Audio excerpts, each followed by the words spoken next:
It seems that there is a common thread running through the Gospels, no? Kung titignan natin yung isa ng mga basa ng ating Ebanghelyo, it seems that the focus of the readings for Simbang Gabi, parang yung mga pangalan. Ngayon na naman, pangalan na naman ni Juan, yung anak ni Zacarias at Elizabeth.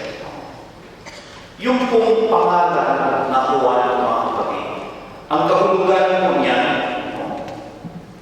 is the literal meaning of the word John, Juan, ay God is merciful.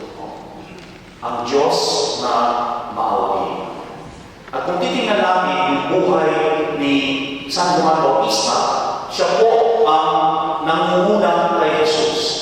Siya po ang precursor of Jesus. At si Juan, siya po ang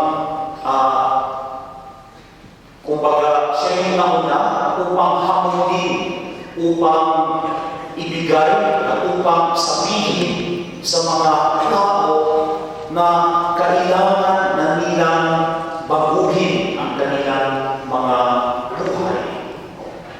Repent, yan ang sinasabi ko ni San Juan Bautista. Kumbaga, doon sa mga Ebanghelyo, sinasabi, John is the voice crying out in the wilderness. Siya yung boses na sumisigaw upang magbabagong buhay ang mga tao, upang pagbutihin ng mga tao ang kanilang mga buhay. I was trying to imagine, and trying to put the whole scene as it were in a play or an opera. Parang pagdating ni Jesus, parang si San Juan, yung boses ni San Juan, parang siya yung soundtrack sa pagdating ni Jesus. Siya yung parang background sa pagdating ni Jesus. And the meaning and the tune, and what the soundtrack is saying to us, is that God is merciful. Ang Diyos ay maawain. Ito po yung general backdrop of the incarnation of Jesus. Na dumating yung Panginoon, nagkatawang tao ang Diyos upang ipadama ang lubos na pagmamahal at ang walang humpay na awa ng Panginoon para sa mga tao. This is the background music of Christmas. This is the background music of incarnation. Meron po akong surprise para sa inyo. Meron tayong magbibigay ng background music sa ating pagdiriwang ito. At hindi ako yun. Hindi si Father Meloy, sorry to say. Hindi si Father Roberto, ni si Seminarian Josh David.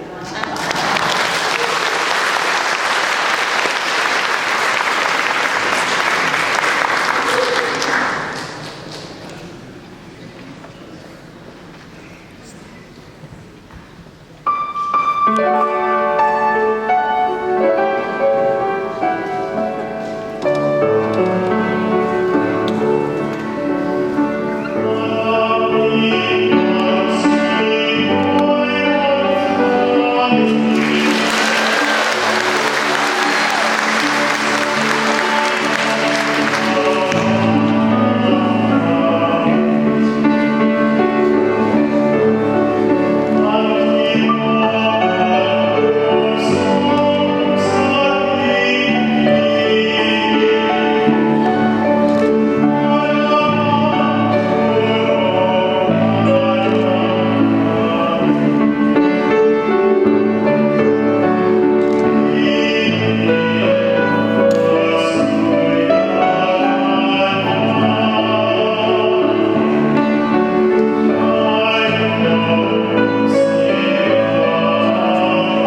masabi.